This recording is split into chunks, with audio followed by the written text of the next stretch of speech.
Welcome, everyone. I'm Maureen Reedy, the President and CEO of the Paley Center for Media, and it is my great pleasure to welcome you to this highly anticipated program, Globetrotting and Podcasting, Conan O'Brien's Life After Late Night TV. We are honored to have one of the most celebrated and influential TV personalities of the past 3 decades, Conan O'Brien, here with us to discuss his new Max travel series, Conan O'Brien Must Go, and to discuss his long-awaited TV return, his hit podcasts, and the 30th anniversary of Late Night with Conan O'Brien. It's been 30 years since TV history was made when Conan O'Brien, then a relatively unknown former writer for Saturday Night Live and The Simpsons, officially took over from David Letterman as NBC's new late-night host. Since then, he has been one of TV's most popular and beloved entertainers, thanks to Late Night with Conan O'Brien, The Tonight Show with Conan O'Brien, and his TBS show, Conan. Since stepping away from late night TV in 2021, he has continued delighting fans with his hit podcast, Conan O'Brien Needs a Friend, and now Conan returns to TV with the much anticipated Conan O'Brien Must Go. In the series, an offshoot of his other hit podcast, Conan O'Brien Needs a Fan, he travels to Norway as well as Thailand, Argentina, and Ireland, surprising some of his most memorable fans while also taking in local culture, cuisine, and the sights. We are absolutely thrilled to have him here to share his latest adventures. And we are thrilled to share this event with you and would like to take this opportunity to invite you to join our special Paley community. If you are not yet a Paley member, you can visit paleymuseum.org. There, you can find out how to attend these once-in-a-lifetime events in person and enjoy exclusive VIP benefits. In addition, we invite you to subscribe and follow us here. And if you enjoy what has been one of the hottest and most highly anticipated Paley programs of the season, don't forget to drop a like too. And now it is my great pleasure to introduce our esteemed moderator, Jake Tapper. Jake currently serves as Chief Washington Correspondent for CNN and the anchor of the network's award-winning 2-hour weekday news program, The Lead with Jake Tapper. Since 2015, Jake has also hosted CNN's Sunday morning show, State of the Union. His acclaimed programs cover headlines from around the country and the globe, and his brilliant reporting has earned him numerous awards, including a 2017 Walter Cronkite Award for Excellence in Television Political Journalism. His dedication extends beyond the studio, as he has moderated multiple presidential debates, hosted documentaries, and authored several bestsellers. Jake has been a widely respected reporter in the nation's capital for more than 20 years, and it is an honor to welcome him to the Paley stage. Please join me in welcoming Jake Tapper.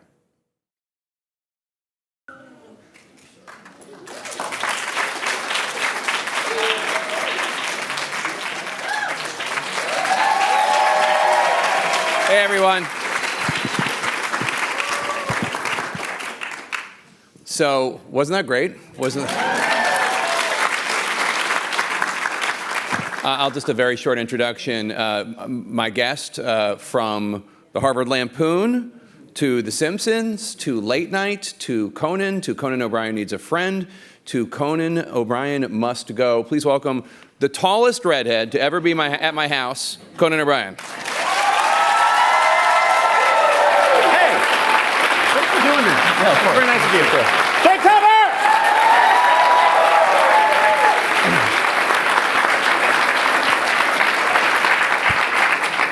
So I have so many questions. Even though I did interview Conan on my show earlier today, that was only a quick 9-minute segment, and we have a lot more time now. You know what I love? I was on good old Paley Center. There was a great moment when one of my comedian friends took a snapshot of me on CNN today, and it's me talking about my new show, but it's a moment when I look distraught, and the banner underneath me says, O.J. Simpson, dead.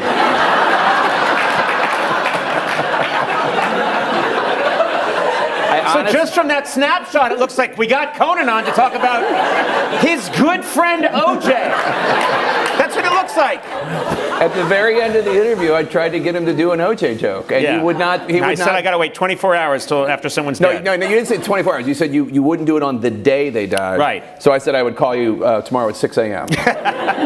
Exactly, yeah. So first of all, the ending. Yeah. With like you are responsible for this couple, Yeah. and they're about to have a baby, hopefully his. I'm responsible for a lot of babies all around the world. No, it's such a nice thing that happens at the end. Each episode, we don't know what we're going to find. We have ideas about what we might find, and clearly we bring a few ideas with us, but a lot of it is not knowing, and so there are nice accidents that happen along the way, and that's certainly one of them. When did the travel thing start? Did it start when Finland.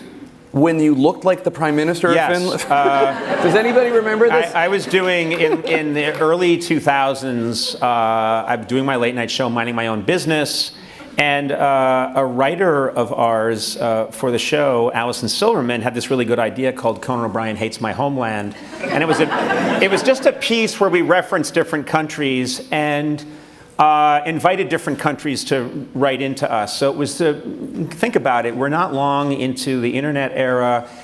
These late night shows are not really broadcast around the world. So I was always fascinated by international culture. So we threw this out there, and then we started getting mail from people in Finland, young people, and they started to say, you look exactly like the president of Finland, who it turned out was a 55-year-old woman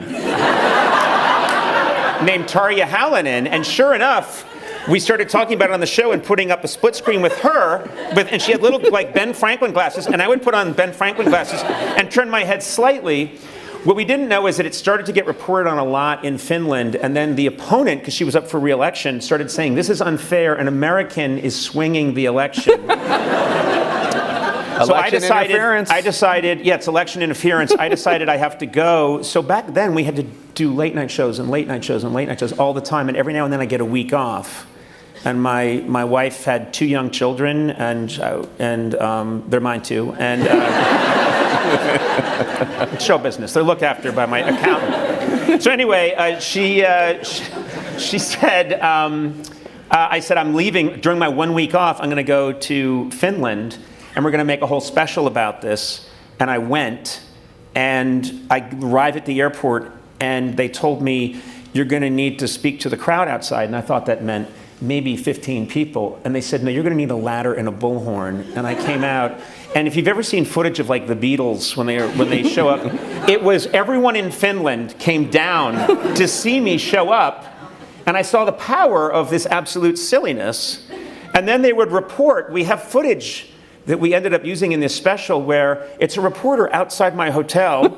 It's 3 in the morning. He's like, 3 in the morning, we are told Mr. O'Brien is still resting comfortably and that he will begin shooting his television show tomorrow.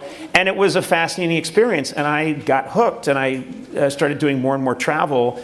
But while I was doing the late night show, which was exhausting, so after winding up late night and doing this podcast and talking to these people, I'm very curious about people, and so when I'm talking to Jarla, and this kid, and he says I'm part of a hip-hop duo in Bergen, Norway. They weren't bad. I know, and I think, I want to go see what that is. Who is this kid, and can I help/hurt his career?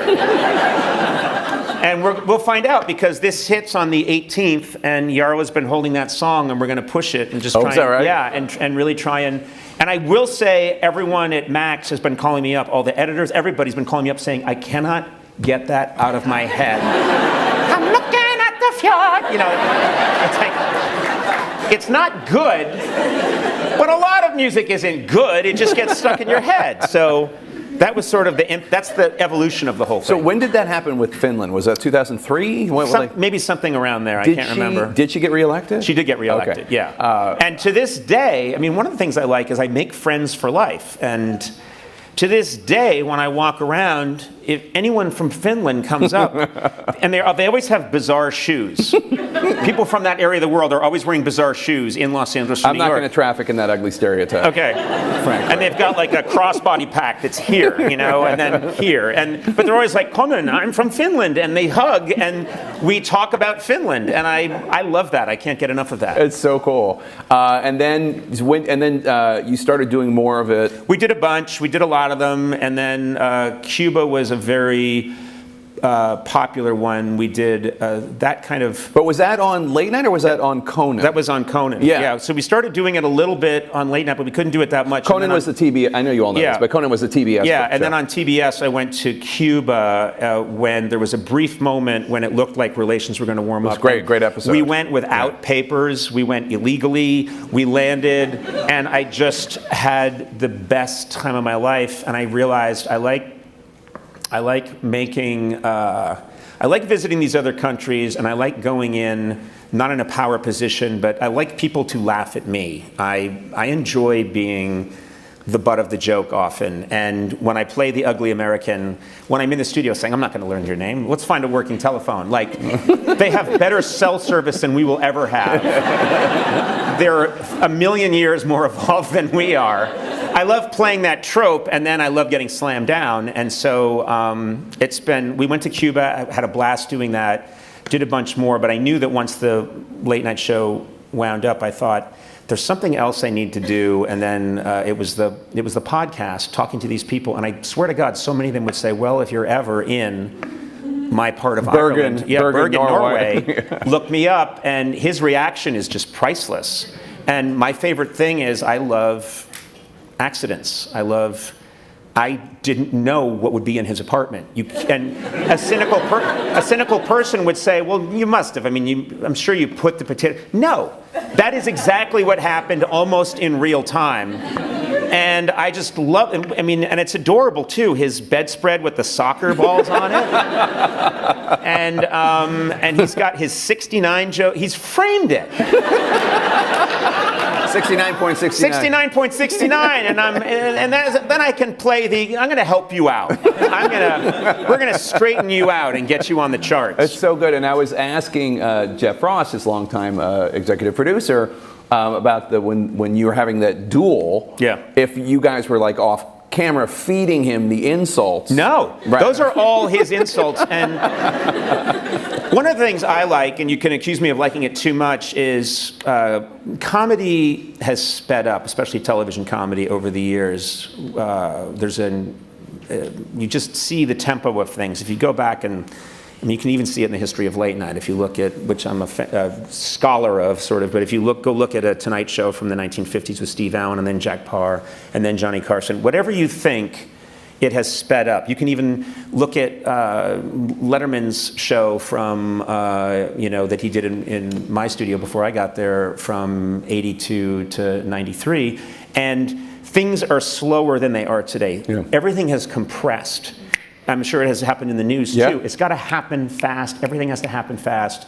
And I love, when I can, I like it when playing the awkwardness of, I just wanted to see what he would come up with. And you can't make that guy up. And you can see him thinking, but he's a nice man, and he doesn't, and so I let it sit for a really long time, and then he comes up with, you diabetic, poor excuse and you're like, oh my God. There's a really mean guy in there who hates America, and so I like those moments, and then followed up by, there's affection there. I mean, if I went back and I could see him again, I don't want anyone who's in the shows to look at them later on and say they were mean to me. Right. I really don't want that. That would make me feel terrible. If anyone gets hurt, I want it to be me. And so it's, there are 4 episodes, and there's plenty of people commenting on flaws with my face, my body. There's a really funny fan in Thailand who's she's quite athletic, and I'm trying to do what she can do, and she's just looking at me at my age and letting me have it in the most delightful way. And it's such an interesting philosophy of comedy, though, and this reminds me actually of a conversation. One time I wrote a piece for the New York Times about what had happened to National Lampoon.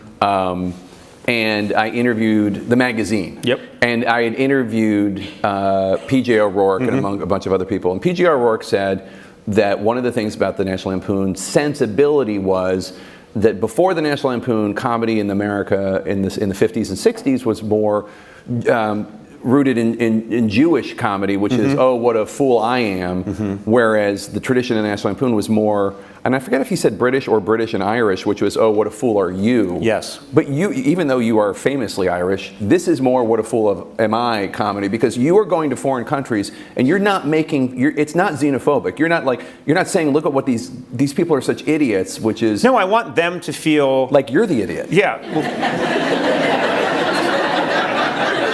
Someone here is just going to clip that out. Tapper to Conan O'Brien, you're the idiot! You get a Nobel Prize. I would like, when something's clearly wrong and you need to, or try and point it out, but I do want to go, I do think that America, we are the greatest power the world has ever seen. And so, like any giant in a china shop, we can be upsetting things and smashing things without sometimes being aware of it, even sometimes when we are aware of it. And I don't know. I like to go in as someone who is not I'm not in the power position. And one of the things I like, I'm a Buster Keaton fan, and if you go back and look at the funny Buster Keaton stuff, which is all Buster Keaton stuff, look it up online tonight. It is absolutely breathtakingly funny. It is funny in a 2024 sensibility. And one of the things that always appealed to me about him is he doesn't smile. And I always appreciate, there are times where I'm laughing and there are times where I'm smiling and enjoying, but I like a lot of the stuff that's really funny to me. If you just look at the frame, I look kind of sad. And other people, I think, are laughing. And there's something about that I like. Yeah. It appeals to my sensibility. You were talking about almost like the metabolism of comedy and how much faster things are. This is the longest you have been off air. You've been doing the podcast, and the podcast is televised and put on YouTube and such. But this is the longest you've been off air since you got late night, right? I mean, Oh yeah. It's been since I was working at The Simpsons when I got the call, you were going to replace David Letterman. And I was in a Simpsons record when I got that call. And late night was so different then. I mean, there were hardly any late night shows, and they just gave probably, you could argue, one of the most important ones to somebody. There was the press did not have a photo of me. So there was a search for a photo of me, because there's no internet, there's no Facebook, there's nothing. I had no footprint. And it was such a different time, and there was wait, they gave the show to who?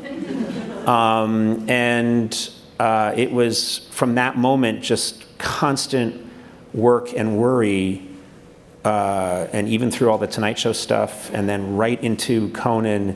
And so it all ended up being about 28 years of that. And so I didn't want to do something right away.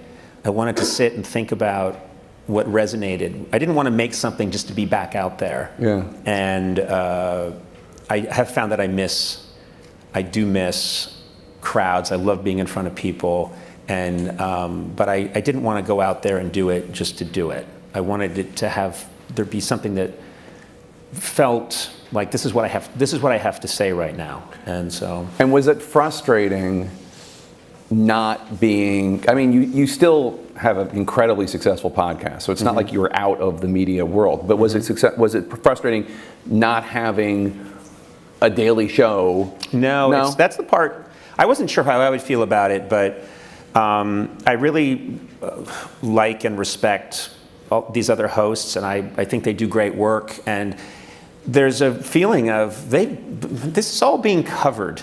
We're in a world right now where if anything happens on the news, even before the hosts get to it, there are 75,000 takes on it on the internet, and people putting things up on TikTok. And so I'm not saying this in a self-deprecating way. I am not needed. I'm not needed in that way. I think I have something to offer, but it's probably very specific. And that's why this business of, I don't look at the newspaper in the morning and see something and go, boy, I wish I could get out there and crack wise about this. It's not something that moves me. But if there's a chance that I can be on the charts in Bergen, Norway, singing in a falsetto, that moves me. There are 4 episodes. It starts on April 18th. April 18th. April 18th. There are 4 episodes. It's Norway, Thailand. When we were shooting there, it was the hottest day they've ever had. Well, we shot, one of the days we shot, it was one of the first days where there was 108 degrees. And we were shooting a Thai boxing sketch, which you saw a second of, where I really have to, a lot of times when writers have an idea, they say, oh my God, it'd be so great. And what they write, their idea is Conan O'Brien boxes very hard using his arms and legs outdoors in 108 degree heat with 100% humidity at the age of 60. And I look at it and I think, don't you understand that that's not a quip? That is a... So I was doing that, and it turned out to be very funny, but I know there's a shelf life to... They're going to be helivacking me out of one of these countries at some point. What are the other? Defibrillating me. Also, Ireland and Argentina. Argentina. And I have someone who, if anyone is familiar with my work, there's this character that who's real in my life, Jordan Schlansky, who, and how much is that really him? He is really that man. There's a guy who just worked in my office, and he's impossible. And I used to, really, at the office, there were no cameras around, and I'd say, Jordan, what is it you do here at the show? And he'd say, well, I have various responsibilities, various tasks, and I perform them. And I thought, we need a camera on this. And people ask me about him in every country I go to. People ask about, in crazy accents, whereas I don't understand a word they're saying, then they say Jordan Schlansky. So we brought him to Argentina because he's so persnickety about, and such a know-it-all about culture.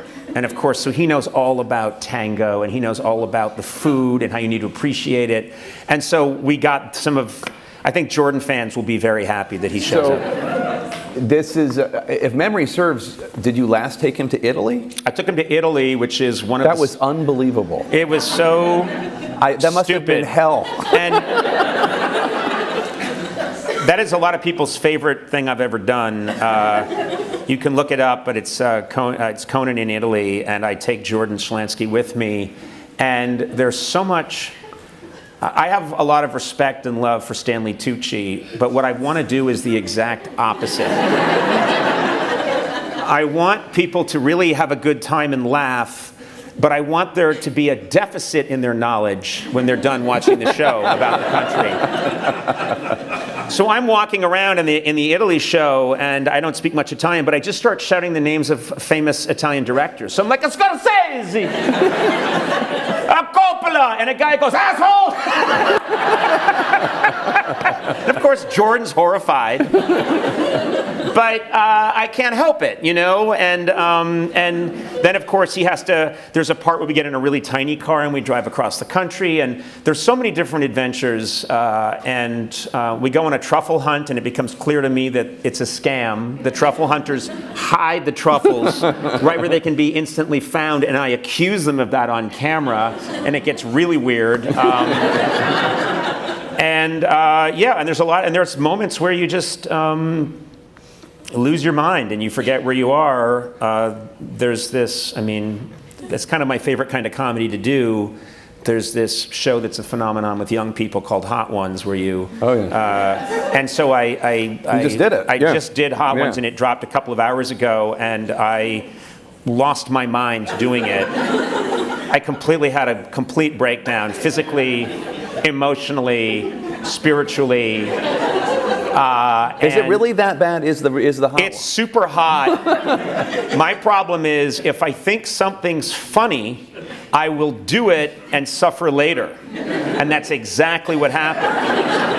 And I was like, no, this is going to be really funny because people make their way like halfway through the wings. They give you 10 wings and they get progressively hotter. And a lot of celebrities go up to like 8 or 7 and they go, I have to bow out. But they talk seriously. And I just kept mocking this guy and grabbing the hot sauce and drinking it. And then I smear it on my face. And when I got home, my hand was burning.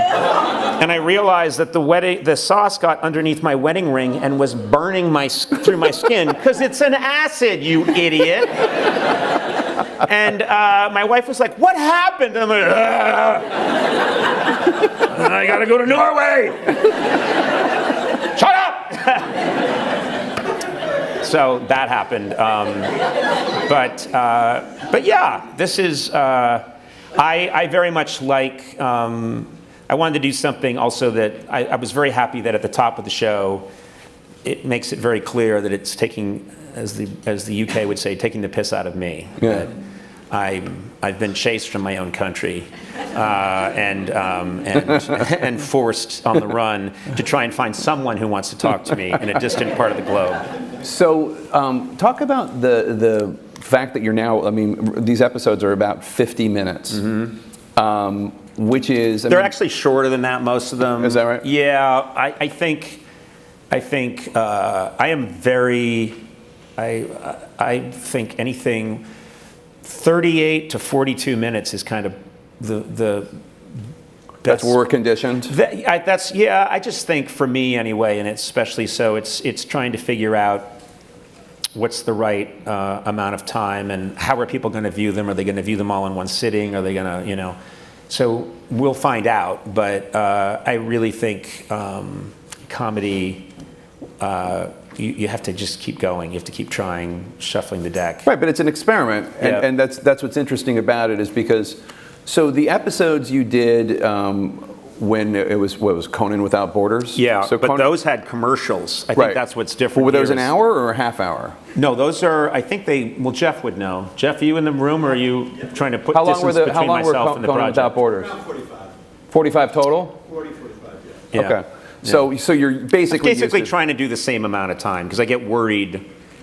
When someone says you can have all the time you want in comedy, they're basically giving you a weapon to kill yourself. Right.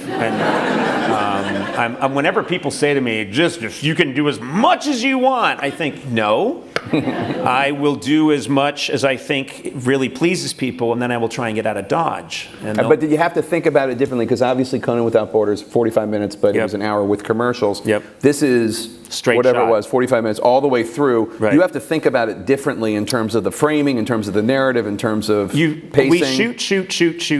Yeah. And that has always been my thing is think of this much, shoot this much, and then it's edit, and be really hard on yourselves and keep bringing people in.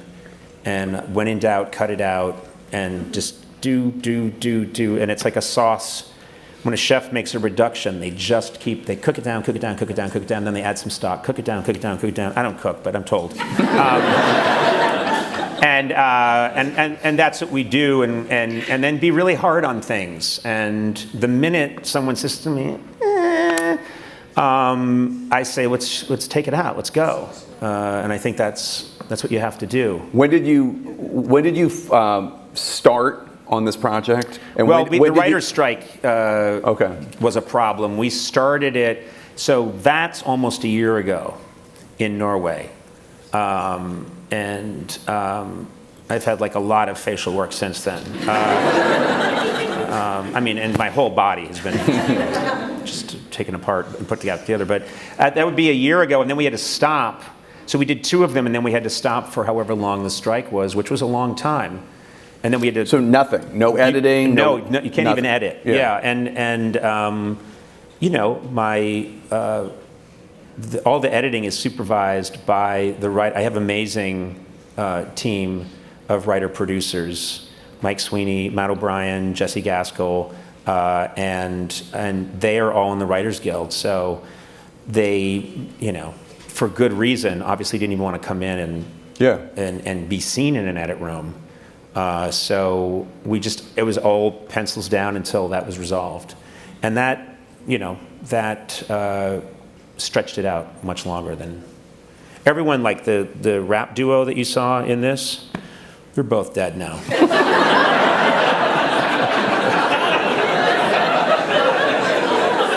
A very long illness that they each got, different illnesses, so. And then when the writer's strike was over, you went back out on the road? Then we went back out, Argentina, Ireland, yeah. And do you shoot them consecutively, like on the same trip, or do you do one, then come home, and then one? Oh, I come home because, wife and children, and right. sanity. You have to come home, and you get into a sort of a state of mind, and sometimes you get a little crazy. Right. When you're working in that environment that far from home, and you're gone for 6 days, 7 days, and we work really hard, and things happen, like the breakdown of the cars is real. A lot of stuff happens. You're in a van a lot, in a sometimes not a great environment, or it's cold, or you're uncomfortable. Sometimes the food isn't exactly what you want. You're tired.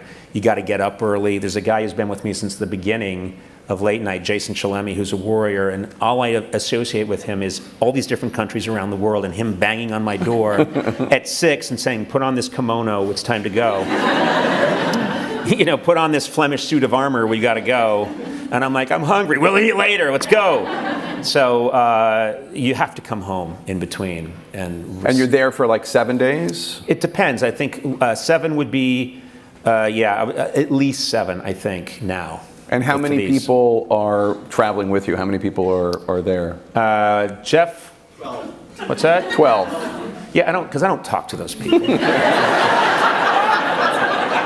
I don't leave the Four Seasons. That's all AI. That's an AI Conan.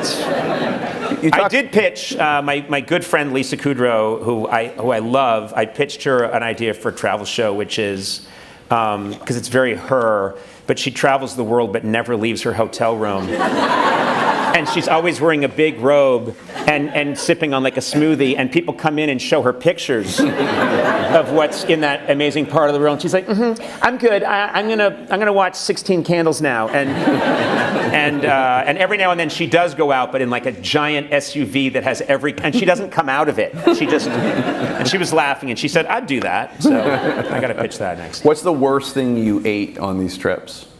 I know exactly what it is. We were in South Korea, and I went there with Stephen Yun, and we had the idea to shoot a K-pop video with real K-pop bands, one of which then blew up.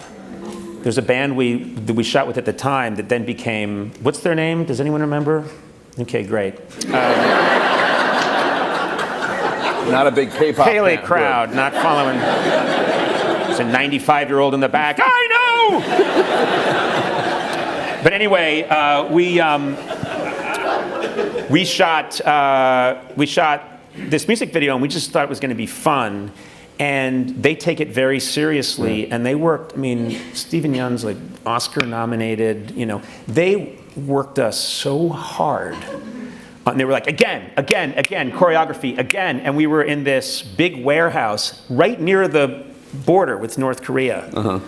And it was bleak, and it was cold. And then at one point, they said, "All right, you get to take a break. We got you pizza.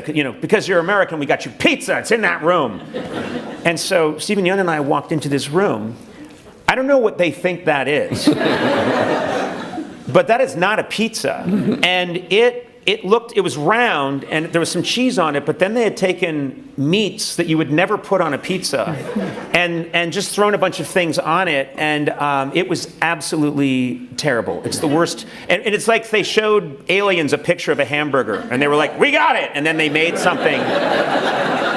See? It kind of, no, what is in that? Bricks and stones. But anyway, that was not good. And if I get blowback for that, I'll take it, you know? I'm sure there is great pizza there, but not in this giant warehouse near the border with North Korea. I mean, maybe not. I don't know. Nah, they'll come after me. So is Cuba the most controversial country that you've been to? Like in terms of its government not being democratic per se? I was worried about Cuba because we just didn't know at any point are they going to come and say, right. What are you doing here? Why are you here? We were in Haiti, which felt very... Then it felt fine, but you could also tell there was just an incredible amount of tension there. And one of my favorite moments from the Haiti show was there was a group of men who saw me with my camera crew, and what they're seeing is an American and a bunch of other people with cameras, and they thought that we were there to exploit them. It was right after Trump had made some comments about that country that weren't very nice. And he called it a shithole country. Yeah, I mean, I thought it was a family-friendly thing. So. But anyway. Yeah. I'm just quoting. Yeah, no, I know. We just lost a 95-year-old. Oh, he's heard worse. Yeah. So they thought, oh, this is those Americans that are here to take pictures of our terrible country and talk about how terrible we are, and they were getting very angry. And someone was sort of trying to encourage me, you should get in the van, and I thought, no, I want to go over there, so I went over, and with one of our interpreters, I was talking to them, and he started showing them my comedy, and it's not that they were laughing. I think they just saw me as not a threat. They just saw, and they were okay with it. And I thought, like, okay, that's a very tiny victory, and we got it on camera, but it's, I don't know, it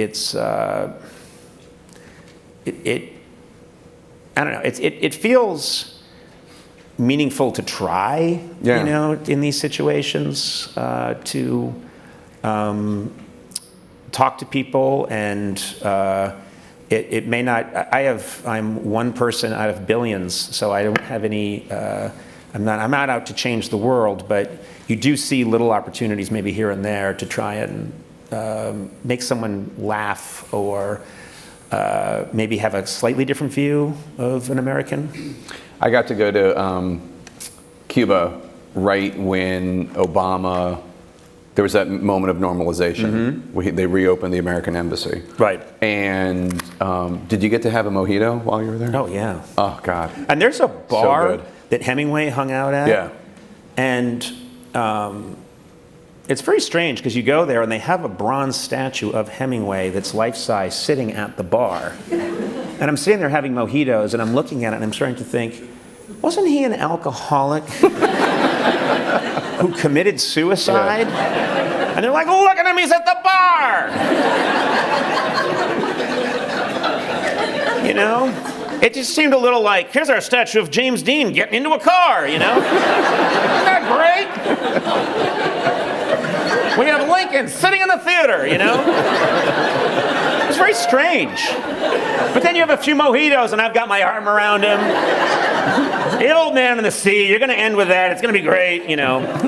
Did you get, I remember driving around Cuba, and you get a feeling that you get in places that, like Iraq, like New Orleans after the levees broke, where it's like you're driving around and you feel like something bad happened here. Yeah. And like whether you think it's the blockade or communism itself, like I remember feeling just the sense of this country is in a bad place. It's been traumatized, and I think I'm an amateur. Well, you and I bond over this. Amateur historians, and remember our date with the Eisenhower granddaughters? I do indeed. Oh yeah. when Jake Tapper calls and says there's 2 Eisenhower daughters and they want to have dinner with us, you know. That's real. You can Google it. Yeah, it was. That was fun. It was some crazy evening, yeah. and it's funny because in your Rolodex of people, because you know everybody, you know exactly who to call when it's time to go out with the Eisenhower daughters. It was an anniversary of some sort, and I got invited to participate in the Eisenhower. They were like, you can bring someone along, and they were like, where's Conan? Who's this awful man? Conan was like in. Yeah, I was so happy. But anyway, I forget what we were talking about. A country that's traumatized. Oh, well, I mean, I would love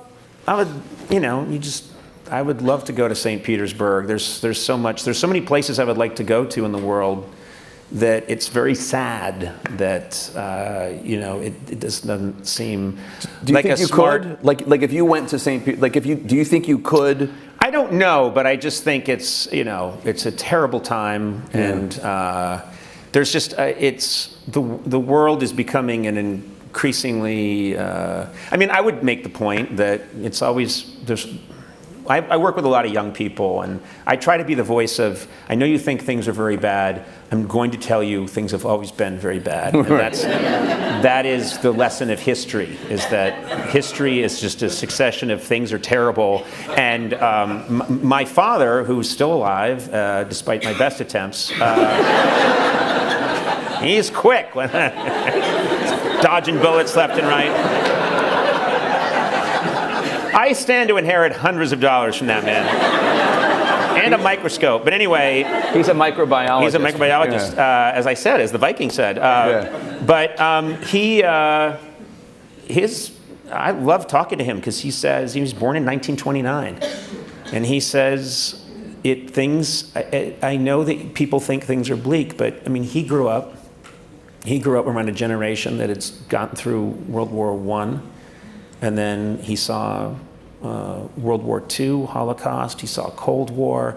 I mean, he saw the turbulence of the 60s, the 70s. He just saw, and he said things do slowly get better, and as awful as they are. And I think I'd like to have that opinion, but it's challenging at times. And it is. And as you know, we have kids, and I like to, my kids, they grew up, there's a very negative view about the world and where things are going, and they come by it honestly, and it's a scary time right now, but I like to try and say, I think we can all together collectively move things a little bit forward, I hope. Yeah. But let's go with that, you know? And actually, I would go even farther. I would say that as bad as things are, there has never been a better time to live on this planet than that's right what Obama says that. President Obama has said that many times. In terms of illness and education, and now that doesn't mean there aren't incredibly horrible things. I wonder, like I think of, and I understand your take on it, but I think of how fun it would be, and I don't know if it's possible.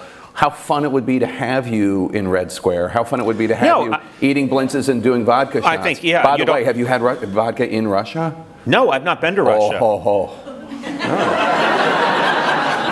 Okay, all right. I would like to go, but I just, then you think about, I mean, the war right now in Ukraine, and just it's very, but I also want to make sure that when I travel, it's not just, Conan goes to a Club Med in, on an exclusive Caribbean island. I mean, it's like, no, get out there. And so, yeah, it's, we'll see. We'll see if what's possible and what can be done. But I just always picture Putin watching at home and going, that one, get it, The tall red-haired lady, I want it. Have you thought about it? I don't know if you want to do a second season, but have you thought about where you would go in a second season? We have ideas because we've talked to a lot of people, and I've talked to some fascinating people that are on backlog. And so, yes, there are lots of places to go. I don't know what's going to happen. I wanted to do these 4 and just see what it was like and test the waters. And was there a reason you did these 4? Obviously, the Norwegian guys. Yeah, it's driven really by the people I talked to, and then saying that is a great person. I mean, the Argentina one has stuff in it Argentina it's hard to say I have a favorite, but Argentina has such silly stuff in it, and it's really driven by this man who called the podcast, and I'm just chatting with him, and he's a great artist, and one thing led to another, and it became a happening, and I'm very excited about that. I don't want to give it away, but I think it was all driven by these people I talked to, and I think I want to go see them and surprise them. You do that for every one of them? You try. Every now and then someone will hear, because when you get to a certain status...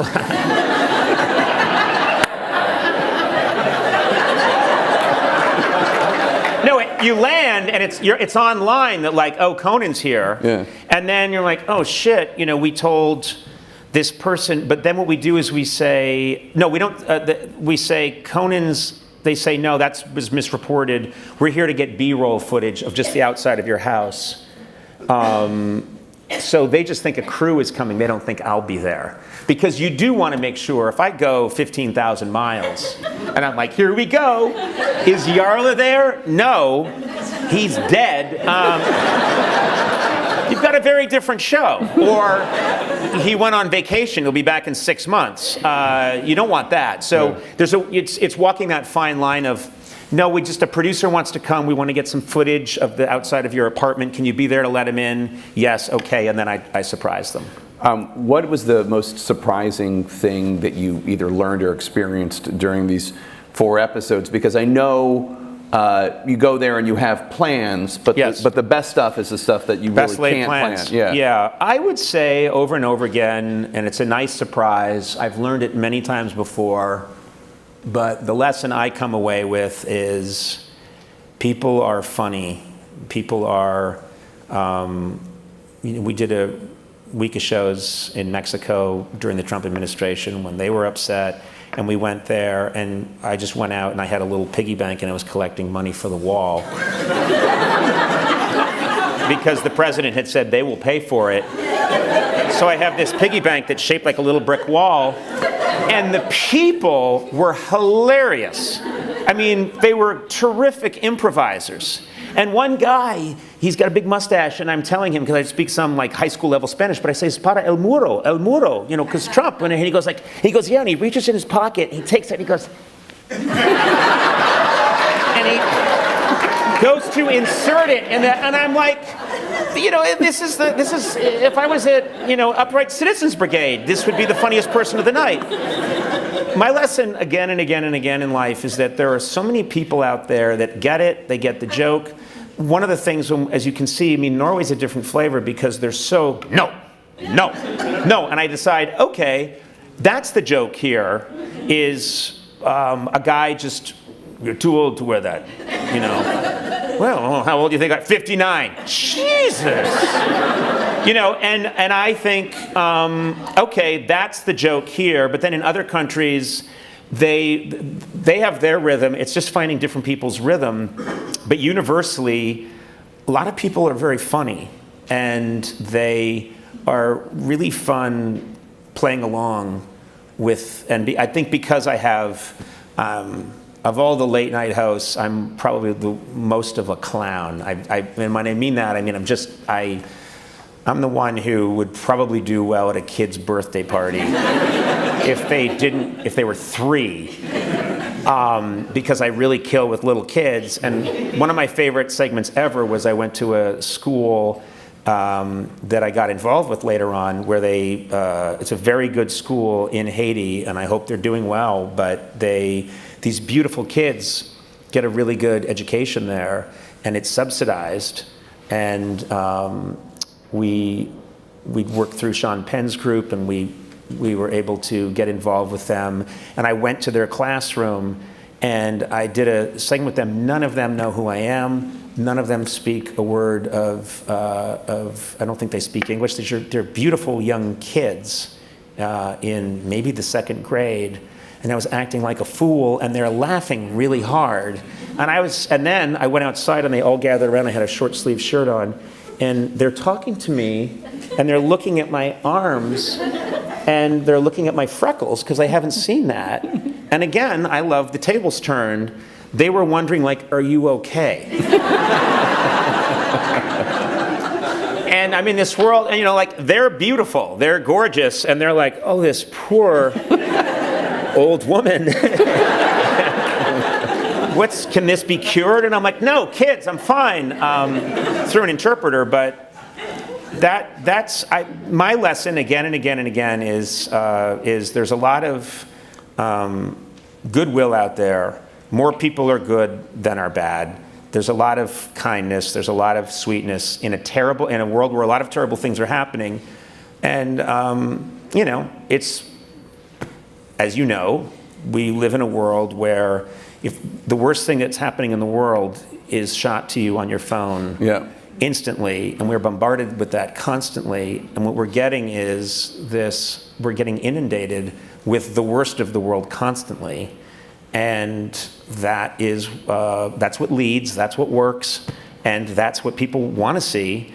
But we get a false negative, I think, in my opinion. I think things are, the people I've met on just these 4 shows and in all the other travel shows I've done are remarkable people, and I consider them friends, and they come away from it feeling really good about, I think we got this, I think we're good.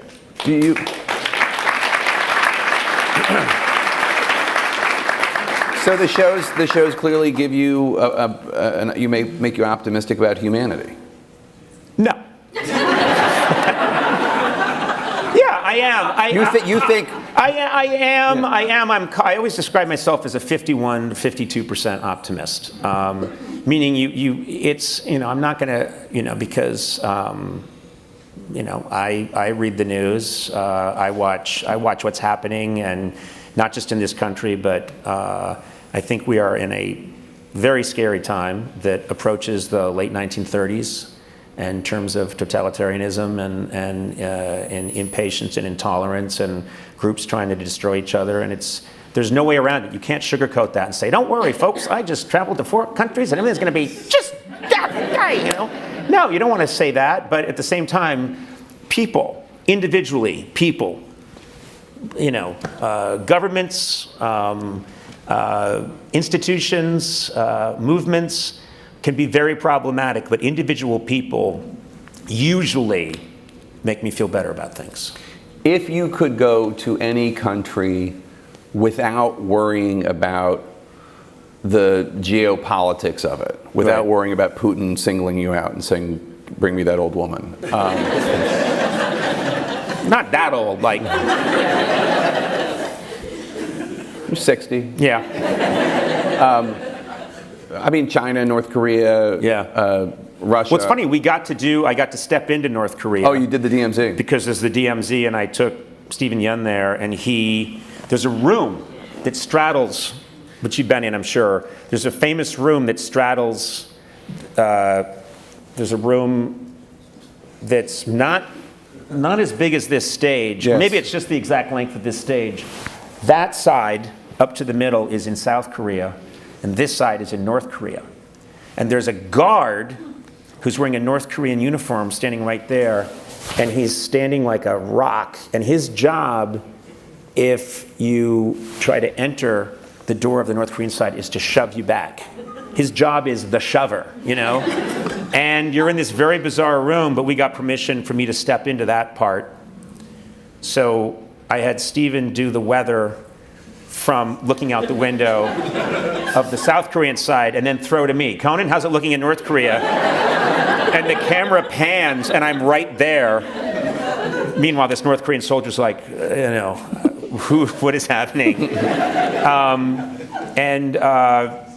That was absolutely fascinating. But I would say I read a lot about Russia. I've read a lot about Russian history. I've read a lot of Russian literature.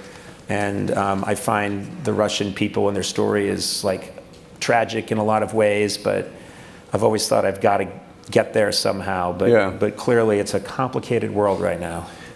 We have some questions from the audience. I already asked Chris Gravinas. Well, I'll ask the second half. Chris Gravinas said, what was the worst food you had to eat in your travels? Right, that was the pizza. So the pizza. Is there anything that you would absolutely not eat for a segment? That's a really good question. Because I don't think so. Well, there is. There's raw street foods, some places that are literally like and this is just, again, my father's a microbiologist, so I grew up with a powerful sense of, so no, I'm not, there's a lot I won't do. There's a lot I will do, and then there are certain kinds of, like, I was going to just say scorpion, but now I'm flashing back to, on the late night show, someone brought out a fried scorpion, and I popped it right in my mouth. Yeah. So I'm a liar. I don't know. Bourdain used to eat anything they brought him, like bugs, whatever, frogs. I mean, anything they gave him. Yeah. I'm not like that. Yeah. I wouldn't. No. I think I would get a little squeamish about certain things. Like here's a raw, snake's brain. I'd want to see the dipping sauce. It's got to be a good sauce. Yeah. Fair. Amy Bryant wants to know if you have any hobbies or passions that we do not know about. Well, clearly bodybuilding.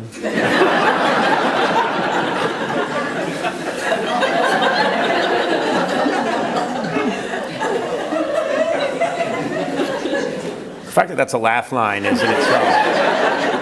I do love playing the guitar, and I'm always trying to get better. And you're really good at it. Well, I think I'm good for a former talk show host, and then I'm around real guitarists. But it's a passion of mine, and I swear to God, if I had the ability to make my living. When I was on The Simpsons, I had the big hair, and I was very much influenced. I was a rockabilly guy, and I can kind of warble and yell like a rockabilly guy, and I had the hair for it, and I could play the guitar.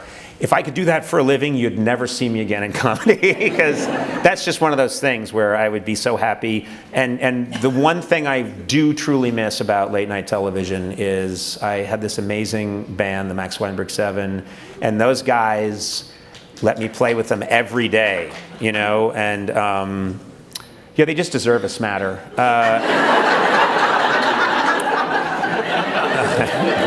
Smatter is appropriate. But anyway, I miss that terribly. So Jon Stewart, after he went off air, he tried to take up the guitar. This is from did you listen to Strike Force 5? Anybody know Strike Force 5? Did you listen to that at all? I didn't. I'm not a fan of those guys. No. A bunch of late night hosts. You know what I mean? No, I was supposed to be on it, and I had drinks with Stephen Colbert tonight because Stephen asked me to do it, and I said yes, and then Stephen forgot to tell everybody else that I had said yes. So when the strike ended, he said, and our thanks to Conan O'Brien, who told me he'd do it, but I forgot to tell you guys, and they were really... I'm happy they were pissed. That they were pissed on my behalf. And he was like, I forgot. And they're like, you forgot, It was a fascinating exercise because you have these 5 guys, and they weren't really particularly friends. Kimmel, Fallon, Colbert, John Oliver, and Seth Meyers. And they did it to raise money for their writers during the strike. Yeah. But anyway, I heard they kept the money. Stewart talks about how he took up the guitar and then realized he was going to have to work really hard for 10 years even just to get like a decent stairway to heaven. So he quit and he started doing the drums. Yeah. So, how's the drums going? I don't, he didn't play. Okay. He guessed it on that. So that's how I know that. It wasn't. Right. So right. Joy Dillon. Maracas is something you can take up late in the game. Joy Dillon wants to know if you have any advice to upcoming comedians who want to create content. Well, create content. That was, I thought, an interesting way to ask that question. Yeah, but it is true. It's create content, which is I have had people come up to me and say, I really want to do what you're doing, and I love comedy. This is going back years and years and years and years. I'll say, well, what are you doing? And they'll be like, well, nothing yet, but I'd like to do it. We live in a world where, they won't let me have a phone anymore. Some shit got weird. I thought they were funny photos. Apparently not. I thought I was sending them to my doctor. But I don't have my phone on me right now. But if you've got an iPhone, and it has to be an iPhone. That's why I get to take a helicopter out here tonight. If you've got a phone, you can make content. You can write, you can put stuff online. There is no barrier. Now, there's always a yin and a yang. There's tons of stuff out there. There's a lot of stuff out there, and it's hard to get noticed. But if you're making quality content and you're putting it out there, I've always said, if you have a bad orchestra, but one person is playing the triangle really well, over time, you're only going to hear the triangle. I believe that. I think the good stuff pushes through. It takes a long time, it's frustrating, but in this environment, I look at, I became friendly with the Please Don't Destroy guys. They're these, you know. You were great in that movie, by the way. Oh, thank you. But they make this content. Another smatter, eh? You're a big smatter crowd, aren't you?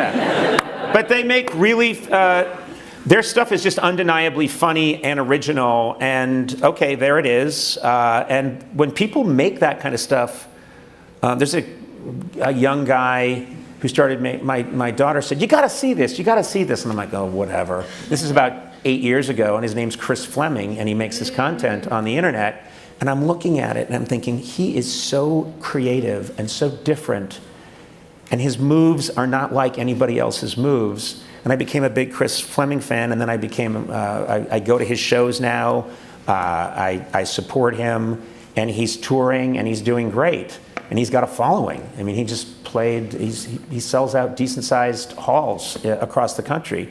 And that's someone who made it happen by making these really funny videos where he would pretend to be a type A mom called Gail, who was obsessed with getting her daughter into a good school. And they're insane. His stuff is absolutely insane. And he makes music videos that are insane, and it's brilliant. So if you want to make content, there's no one stopping you. Yeah. Make it. Make the content. Make it. And the good stuff is undeniable. No one can stop you if it's good. And you see it also, like people who are, you know, comedians, and they're just doing like the circuit at the Ha Ha Club or whatever, and they film themselves and they put their best stuff on Instagram, and within a few years they have a Netflix deal. I mean, Yeah. it just happens, just because of the content. And somebody's like, that got 70 million views. I want a piece of that. There used to be gatekeepers. There used to be, television is this, you know, very, very sacred temple. And, you know, Walter Cronkite's going to tell you what's on the news. Maybe we'll let one other guy do it. Don't badmouth Cronkite around here. Oh, that was not bad-mouthing. I'm just saying he was worthy of that perch. But very few people get to be in this special club, and you know, there are very few entertainers, and there's like the Rat Pack, and they get to be in the, and that's it.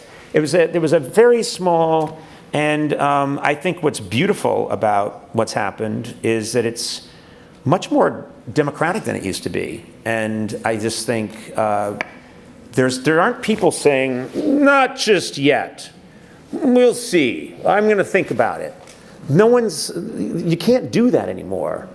Talent outs, yeah, and hard work outs. So there's really, it's a great era for people that want to make comedy.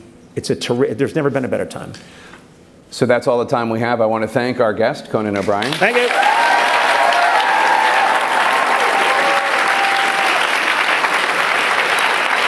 Thank you for joining us. Thank you very much. Yeah, really nice to see you.